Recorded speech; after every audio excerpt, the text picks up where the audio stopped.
کچھ دنوں سے مومن بہت بے قرار تھا۔ اس کو ایسا محسوس ہوتا تھا کہ اس کا وجود کچا پھوڑا سا بن گیا تھا۔ کام کرتے وقت، باتیں کرتے ہوئے، حتیٰ کہ سوچنے پر بھی اسے ایک عجیب قسم کا درد محسوس ہوتا تھا۔ ایسا درد جس کو وہ بیان بھی کرنا چاہتا تو نہ کر سکتا۔ بعض اوقات بیٹھے بیٹھے وہ ایک دم چونک پڑتا۔ دھندلے دھندلے خیالات جو عام حالتوں میں بے آواز بلبلوں کی طرح پیدا ہو کر مٹ جایا کرتے ہیں، مومن کے دماغ میں بڑے شور کے ساتھ پیدا ہوتے اور شور ہی کے ساتھ پھٹتے تھے۔ اس کے علاوہ اس کے دل و دماغ کے نرم و نازک پردوں پر ہر وقت جیسے خاردار پاؤں والی چیونٹیاں سی رینگتی تھیں۔ ایک عجیب قسم کا کھنچاؤ اس کے اعضاء میں پیدا ہو گیا تھا جس کے باعث اسے بہت تکلیف ہوتی تھی۔ اس تکلیف کی شدت جب بڑھ جاتی تو اس کے جی میں آتا کہ اپنے آپ کو ایک بڑے ہاون میں ڈال دے اور کسی سے کہے مجھے کوٹنا شروع کر دو۔ باورچی خانہ میں گرم مسالہ کوٹتے وقت جب لوہے سے لوہا ٹکراتا اور دھمکوں سے چھت میں گونج سی دوڑ جاتی تو مومن کے ننگے پیروں کو یہ لرزش بہت بھلی معلوم ہوتی تھی۔ پیروں کے ذریعے سے یہ لرزش اس کی تنی ہوئی پنڈلیوں اور رانوں میں دوڑتی ہوئی اس کے دل تک پہنچ جاتی، جو تیز ہوا میں رکھے ہوئے دیے کی طرح کانپنا شروع کر دیتا۔ مومن کی عمر 15 برس کی تھی، شاید 16واں بھی لگا ہو۔ اسے اپنی عمر کے متعلق صحیح اندازہ نہیں تھا۔ وہ ایک صحت مند اور تندرست لڑکا تھا جس کا لڑکپن تیز قدمی سے جوانی کے میدان کی طرف بھاگ رہا تھا۔ اسی دوڑ نے، جس سے مومن بالکل غافل تھا، اس کے لہو کے ہر قطرے میں سنسنی پیدا کر دی تھی۔ وہ اس کا مطلب سمجھنے کی کوشش کرتا تھا مگر ناکام رہتا۔ اس کے جسم میں کئی تبدیلیاں رونما ہو رہی تھیں۔ گردن جو پہلے پتلی تھی اب موٹی ہو گئی تھی۔ باہوں کے پٹھوں میں اینٹھن سی پیدا ہو گئی تھی۔ کنٹھ نکل رہا تھا۔ سینے پر گوشت کی تہ موٹی ہو گئی تھی اور اب کچھ دنوں سے پستانوں میں گولیاں سی پڑ گئی تھیں۔ جگہ ابھر آئی تھی جیسے کسی نے ایک ایک برنٹا اندر داخل کر دیا ہے۔ ان ابھاروں کو ہاتھ لگانے سے مومن کو بہت درد محسوس ہوتا تھا۔ کبھی کبھی کام کرنے کے دوران میں غیر ارادی طور پر جب اس کا ہاتھ ان گولیوں سے چھو جاتا تو وہ تڑپ اٹھتا۔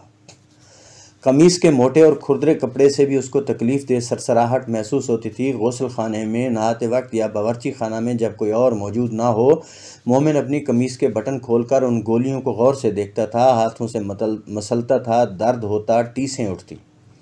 اس کا سارا جسم پھلوں سے لدے ہوئے پیڑ کی طرح جسے زور سے ہلایا گیا ہو کانپ جاتا، مگر اس کے باوجود وہ اس درد پیدا کرنے والے کھیل میں مشغول رہتا تھا۔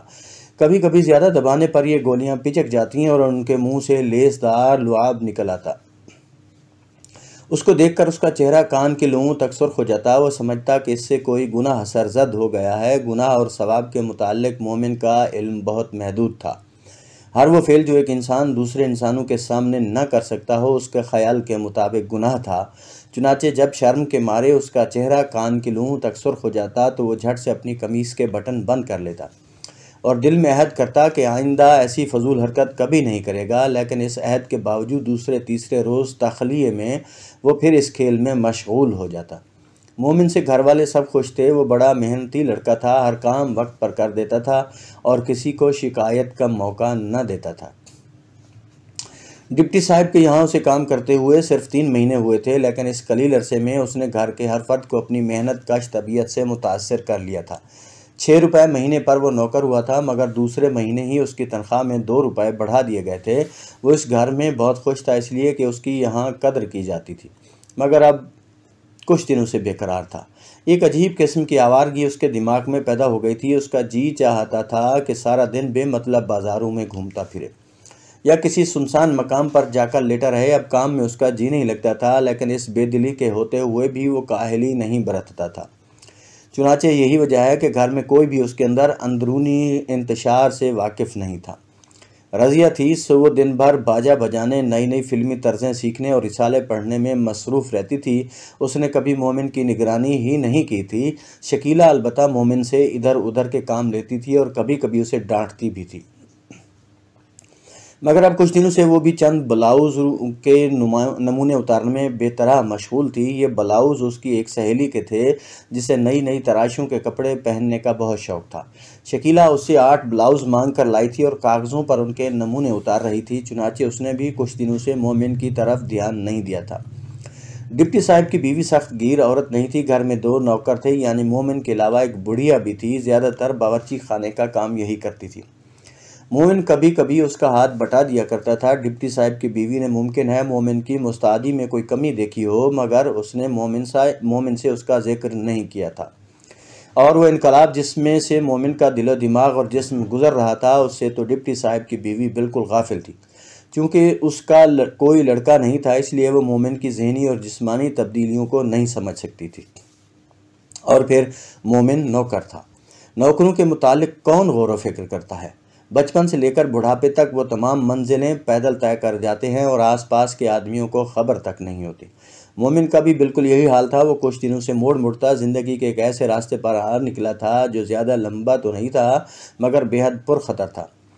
اس راستے پر اس کے قدم کبھی تیز تیز اٹھتے تھے، کبھی ہولے ہولے۔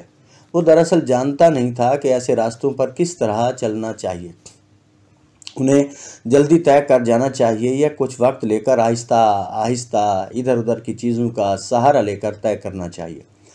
مومن کے ننگے پاؤں کے نیچے آنے والے شباب کی گول گول چکنی بٹیاں پھسل رہی تھیں۔ وہ اپنا توازن برقرار نہیں رکھ سکتا تھا، وہ بے حد مضطرب تھا۔ اسی اضطراب کے باعث کئی بار کام کرتے کرتے چونک کر وہ غیر ارادی طور پر کسی کھونٹی کو دونوں ہاتھوں سے پکڑ لیتا اور اس کے ساتھ لٹک جاتا۔ پھر اس کے دل میں خواہش پیدا ہوتی کہ ٹانگوں سے پکڑ کر اسے کوئی اتنا کھینچے کہ وہ ایک مہین تار بن جائے۔ یہ سب باتیں اس کے دماغ کے کسی ایسے گوشے میں پیدا ہوتی تھیں کہ وہ ٹھیک طور پر ان کا مطلب نہیں سمجھ سکتا تھا۔ غیر شعوری طور پر وہ چاہتا تھا کہ کچھ ہو۔ کیا ہو؟ بس کچھ ہو۔ میز پر کرینے سے چنی ہوئی پلیٹیں ایک دم اچھلنا شروع کر دیں، کیتلی پر رکھا ہوا ڈھکنا پانی کے ایک ہی ابال سے اوپر اٹھ جائے، نل کی جستی نالی پر دباؤ ڈالے تو وہ دوہری ہو جائے اور اس میں سے پانی کا ایک فوارہ سا پھوٹ نکلے۔ اسے ایک ایسی زبردست انگڑائی آئے کہ اس کے سارے جوڑ علیحدہ علیحدہ ہو جائیں اور ایک ڈھیلا پن پیدا ہو جائے۔ کوئی ایسی بات وقوع پذیر ہو جو اس نے پہلے کبھی نہ دیکھی ہو۔ مومن بہت بے قرار تھا۔ رضیہ نئی فلمی طرزیں سیکھنے میں مشغول تھی اور شکیلہ کاغذوں پر بلاؤزوں کے نمونے اتار رہی تھی، اور جب اس نے یہ کام ختم کر لیا تو وہ نمونہ جو ان میں سب سے اچھا تھا سامنے رکھ کر اپنے لیے اودی ساٹن کا بلاؤز بنانا شروع کر دیا۔ اب رضیہ کو بھی اپنا باجا اور فلمی گانوں کی کاپی چھوڑ کر اس کی طرف متوجہ ہونے پڑا۔ شکیلہ ہر کام بڑے اہتمام اور چاو سے کرتی تھی۔ جب سینے پرونے بیٹھتی تو اس کی نشست بڑی پر اطمینان ہوتی تھی۔ اپنی چھوٹی بہن رضیہ کی طرح وہ افراتفری پسند نہیں کرتی تھی، ایک ایک ٹانکا سوچ سمجھ کر بڑے اطمینان سے لگاتی تھی تاکہ غلطی کا امکان نہ رہے۔ پیمائش بھی اس کی بہت صحیح ہوتی تھی، اس لیے کہ وہ پہلے کاغذ کاٹ کر پھر کپڑا کاٹتی تھی۔ یوں وقت زیادہ صرف ہوتا تھا مگر چیز بالکل فٹ تیار ہوتی تھی۔ شکیلہ بھرے بھرے جسم کی صحت مند لڑکی تھی، اس کے ہاتھ بہت گدگدے تھے، گوشت بھری مخروطی انگلیوں کے آخر میں ہر جوڑ پر ایک ننھا گڑھا تھا۔ جب وہ مشین چلاتی تھی یہ ننھے ننھے گڑھے ہاتھ کی حرکت سے کبھی کبھی غائب بھی ہو جاتے تھے۔ شکیلہ مشین بھی بڑے اطمینان سے چلاتی تھی۔ آہستہ آہستہ اس کی 2 یا 3 انگلیاں بڑی رعنائی کے ساتھ مشین کی ہتھی کو گھماتی تھیں۔ اس کی کلائی میں ایک ہلکا سا خم پیدا ہو جاتا تھا، گردن ذرا اس طرف کو جھک جاتی تھی اور بالوں کی ایک لٹ جسے شاید اپنے لیے کوئی مستقل جگہ نہیں ملتی تھی نیچے پھسل آتی تھی۔ شکیلہ اپنے کام میں اس قدر منہمک رہتی کہ اسے ہٹانے یا جمانے کی کوشش نہیں کرتی تھی۔ جب شکیلہ اودی ساٹن سامنے پھیلا کر اپنے ناپ کا بلاؤز تراشنے لگی تو اسے ٹیپ کی ضرورت محسوس ہوئی، کیونکہ ان کا اپنا ٹیپ گھسا کر اب بالکل ٹکڑے ٹکڑے ہو گیا تھا۔ لوہے کا گز موجود تھا مگر اس سے کمر اور سینے کی پیمائش کیسے ہو سکتی ہے؟ اس کے اپنے کئی بلاؤز موجود تھے مگر اب چونکہ وہ پہلے سے کچھ موٹی ہو گئی تھی اس لیے ساری پیمائشیں دوبارہ کرنا چاہتی تھی۔ قمیص اتار کر اس نے مومن کو آواز دی۔ جب وہ آیا تو اس سے کہا، جاؤ مومن، دوڑ کر 6 نمبر سے کپڑے کا گز لے آؤ، کہنا شکیلہ بی بی مانگتی ہیں۔ مومن کی نگاہیں شکیلہ کی سفید بنیان کے ساتھ ٹکرائیں۔ وہ کئی بار شکیلہ بی بی کو ایسی بنیانوں میں دیکھ چکا تھا مگر آج اسے ایک قسم کی جھجک محسوس ہوئی۔ اس نے اپنی نگاہوں کا رخ دوسری طرف پھیر لیا اور گھبراہٹ میں کہا، کیسا گز بی بی جی؟ شکیلہ نے جواب دیا، کپڑے کا گز۔ ایک گز تو یہ تمہارے سامنے پڑا ہے، یہ لوہے کا ہے۔ ایک دوسرا گز بھی ہوتا ہے جو کپڑے کا بنا ہوتا ہے۔ جاؤ 6 نمبر میں جاؤ اور دوڑ کے ان سے یہ گز لے آؤ، کہنا شکیلہ بی بی مانگتی ہیں۔ 6 نمبر کا فلیٹ بالکل قریب تھا۔ مومن فوراً ہی کپڑے کا گز لے کر آ گیا۔ شکیلہ نے یہ گز اس کے ہاتھ سے لیا اور کہا، یہیں ٹھہر جاؤ، اسے ابھی واپس لے جانا۔ پھر وہ اپنی بہن رضیہ سے مخاطب ہوئی، ان لوگوں کی کوئی چیز زیادہ دیر اپنے پاس رکھ لی جائے تو وہ بڑھیا تقاضے کر کر کے پریشان کر دیتی ہے۔ ادھر آؤ اور یہ گاز لو اور یہاں سے میرا ناپ لو۔ رضیہ نے شکیلہ کی کمر اور سینے کا ناپ لینا شروع کیا تو ان کے درمیان کئی باتیں ہوئیں۔ مومن دروازے کی دہلیز میں کھڑا تکلیف دہ خاموشی سے یہ باتیں سنتا رہا۔ رضیہ، تم گز کو کھینچ کر ناپ کیوں نہیں لیتی؟ پچھلی دفعہ بھی یہی ہوا، تم نے ناپ لیا اور میرے بلاؤز کا ستیہ ناس ہو گیا۔ اوپر کے حصہ پر اگر کپڑا فٹ نہ آئے تو ادھر ادھر بغلوں میں جھول پڑ جاتے ہیں۔ کہاں کا لوں کہاں کا نہ لوں، تم تو عجب مخمسے میں ڈال دیتی ہو۔ یہاں کا ناپ لینا شروع کیا تھا تو تم نے کہا ذرا اور نیچے کر لو، ذرا چھوٹا بڑا ہو گیا تو کون سی آفت آ جائے گی؟ بھائی واہ، چیز کے فٹ ہونے میں تو ساری خوبصورتی ہے۔ ثریا کو دیکھو کیسے فٹ کپڑے پہنتی ہے، مجال ہے جو کہیں شکن پڑے۔ کتنے خوبصورت معلوم ہوتے ہیں ایسے کپڑے۔ لو اب تم ناپ لو۔ یہ کہہ کر شکیلہ نے سانس کے ذریعے سے اپنا سینہ پھلانا شروع کیا۔ جب اچھی طرح پھول گیا تو سانس روک کر اس نے گھٹی گھٹی آواز میں کہا، لو اب جلدی کرو۔ جب شکیلہ نے سینے کی ہوا خارج کی تو مومن کو ایسے محسوس ہوا اس کے اندر کے کئی غبارے پھٹ گئے ہیں۔ اس نے گھبرا کر کہا، گاز لائیے بی بی جی، میں دے آؤں۔ شکیلہ نے اسے جھڑک دیا، ذرا ٹھہر جاؤ۔ یہ کہتے ہوئے کپڑے کا گاز اس کے ننگے بازو سے لپٹ گیا۔ جب شکیلہ نے اسے اتارنے کی کوشش کی تو مومن کو سفید بغل میں کالے کالے بالوں کا ایک گچھا نظر آیا۔ مومن کی اپنی بغلوں میں بھی ایسے ہی بال اگ رہے تھے، مگر یہ گچھا اسے بہت بھلا معلوم ہوا۔ ایک سنسنی سی اس کے سارے بدن میں دوڑ گئی۔ ایک عجیب و غریب خواہش اس کے دل میں پیدا ہوئی کہ کالے کالے بال اس کی مونچھیں بن جائیں۔ بچپن میں وہ بھٹوں کے کالے اور سنہرے بال نکال کر اپنی مونچھیں بنایا کرتا تھا۔ ان کو اپنے بالائی ہونٹ پر جماتے وقت جو سرسراہٹ اسے محسوس ہوا کرتی تھی، اسی قسم کی سرسراہٹ اس خواہش نے اس کے بالائی ہونٹ اور ناک میں پیدا کر دی۔ شکیلہ کا بازو اب نیچے جھک گیا تھا اور اس کی بغل چھپ گئی تھی، مگر مومن اب بھی کالے کالے بالوں کا وہ گچھا دیکھ رہا تھا۔ اس کے تصور میں شکیلہ کا بازو دیر تک ویسے ہی اٹھا رہا اور بغل میں اس کے سیاہ بال جھانکتے رہے۔ تھوڑی دیر کے بعد شکیلہ نے مومن کو گز دے دیا اور کہا، جاؤ اسے واپس دے آؤ۔ کہنا بہت بہت شکریہ ادا کیا ہے۔ مومن گز واپس دے کر باہر صحن میں بیٹھ گیا۔ اس کے دل و دماغ میں دھندلے دھندلے سے خیال پیدا ہو رہے تھے۔ دیر تک وہ ان کا مطلب سمجھنے کی کوشش کرتا رہا۔ جب کچھ سمجھ میں نہ آیا تو اس نے غیر ارادی طور پر اپنا چھوٹا سا ٹرنک کھولا جس میں اس نے عید کے لیے نئے کپڑے بنوا رکھے تھے۔ جب ٹرنک کا ڈھکنا کھلا اور نئے لٹھے کی بو اس کی ناک تک پہنچی تو اس کے دل میں خواہش پیدا ہوئی کہ نہا دھو کر اور یہ نئے کپڑے پہن کر وہ سیدھا شکیلہ بی بی کے پاس جائے اور اسے سلام کرے۔ اس کی لٹھے کی شلوار کس طرح کھڑکھڑ کرے گی، اور اس کی رومی ٹوپی کا خیال آتے ہی مومن کی نگاہوں کے سامنے اس کا پھندنا آ گیا، اور پھندنا فوراً ہی ان کالے کالے بالوں کے گچھے میں تبدیل ہو گیا جو اس نے شکیلہ کی بغل میں دیکھا تھا۔ اس نے کپڑوں کے نیچے سے اپنی نئی رومی ٹوپی نکالی اور اس کے نرم اور لچکیلے پھندنے پر ہاتھ پھیرنا شروع ہی کیا تھا کہ اندر سے شکیلہ بی بی کی آواز آئی، مومن۔